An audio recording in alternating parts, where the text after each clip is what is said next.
नमस्कार दोस्तों, स्वागत है आपका ज्ञान गुरु चैनल पर। आज हम लेकर आए हैं बाल विकास और शिक्षण विधि के शीर्ष 15 महत्वपूर्ण प्रश्न। तो चलिए शुरू करते हैं आज का ज्ञान यात्रा। प्रश्न 1, थार्नडाइक द्वारा दिए गए अधिगम के मुख्य नियमों में से कौन सा नियम मुख्य नहीं है?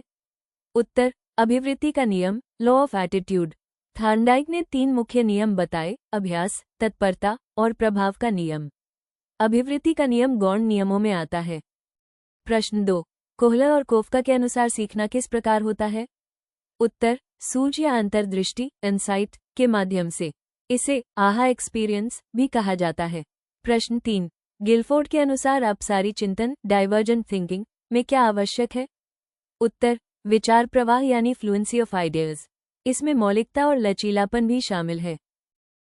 प्रश्न 4, सामाजिक निर्माणवाद, सोशल कंस्ट्रक्टिविज्म के जनक कौन है?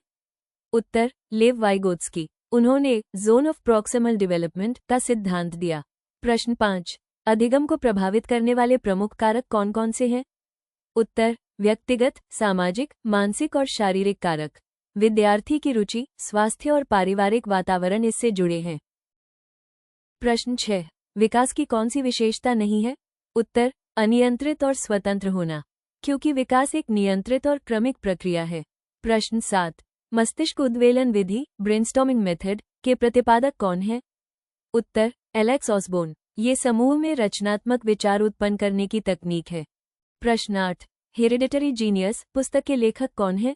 उत्तर, फ्रांसिस गाल्टन। इस पुस्तक में फ्रांसिस गाल्टन ने ये सिद्ध किया कि प्रतिभा और योग्यता आनुवंशिक गुणों से प्राप्त होती है, यानी महानता वंशानुगत होती है। प्रश्न 9, संज्ञानात्मक क्षेत्र, कॉग्निटिव डोमेन का न्यूनतम स्तर क्या है? उत्तर, ज्ञान। ब्लूम के वर्गीकरण में संज्ञानात्मक क्षेत्र के 6 स्तर हैं: ज्ञान, समझ, अनुप्रयोग, विश्लेषण, संश्लेषण और मूल्यांकन। इनमें ज्ञान सबसे पहला और न्यूनतम स्तर है। प्रश्न 10, सूक्ष्म शिक्षण, माइक्रो टीचिंग का अंतिम सोपान क्या है? उत्तर, पुनः प्रतिपुष्टि, रीफीडबैक। सूक्ष्म शिक्षण के चरण हैं: 1, पाठ योजना, प्लान। 2, शिक्षण, टीच। 3, प्रतिपुष्टि, फीडबैक। 4, पुनः योजना, रीप्लान।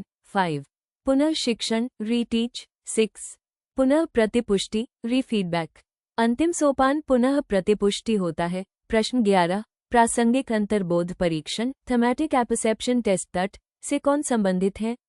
उत्तर, CD मॉर्गन और H.A. मुरे। तट एक प्रक्षेपीय, प्रोजेक्टिव परीक्षण है जिसमें व्यक्ति को कुछ चित्र दिखाए जाते हैं और उनसे कहानियां बनवाई जाती हैं। इन कहानियों से व्यक्ति की प्रवृत्तियां और व्यक्तित्व ज्ञात किए जाते हैं। प्रश्न 12, सृजनात्मक चिंतन, क्रिएटिव थिंकिंग की प्रथम अवस्था कौन सी है? उत्तर, आयोजन, प्रेपरेशन। सृजनात्मक चिंतन की 4 अवस्थाएं हैं: आयोजन, ऊष्मान, इंक्यूबेशन, प्रकाशन, अलुमिनेशन और सत्यापन, वेरिफिकेशन। इनमें पहली अवस्था आयोजन है। प्रश्न 13, उद्दीपक अनुक्रिया सिद्धांत, स्टिम्युलस रिस्पॉन्स थियरी का प्रतिपादन किसने किया? उत्तर, थार्नडाइक। थार्नडाइक ने कहा कि सीखना उद्दीपक, स्टिम्युलस और अनुक्रिया, रिस्पॉन्स के बीच बनने वाले संबंधों पर आधारित होता है। इसे SR थियरी कहा जाता है। प्रश्न 14, बहुबुद्धि का सिद्धांत, थियरी ऑफ मल्टीपल इंटेलिजेंसेस किसने दिया? उत्तर, हॉवर्ड गार्डनर। गार्डनर ने बताया कि बुद्धि एकल नहीं होती बल्कि 8 प्रकार की होती है: भाषाई, तार्किक, संगीतात्मक, शारीरिक, दृश्यात्मक, पारस्परिक, आत्मपरक और प्राकृतिक बुद्धि। प्रश्न 15, स्पीयरमैन ने कौन सा सिद्धांत दिया? उत्तर, बुद्धि का द्विकारक सिद्धांत, 2 factor theory of intelligence. Spearman के अनुसार बुद्धि 2 तत्वों से मिलकर बनती है: सामान्य, G फैक्टर और विशिष्ट, S फैक्टर। G फैक्टर सामान्य मानसिक क्षमता को दर्शाता है। तो दोस्तों, ये थे बाल विकास और शिक्षण विधि के 15 बेहद महत्वपूर्ण प्रश्न और उनके विस्तृत उत्तर। अगर वीडियो पसंद आया हो तो लाइक करें, शेयर करें और ज्ञान गुरु जी चैनल को सब्सक्राइब करना न भूलें। फिर मिलेंगे। धन्यवाद।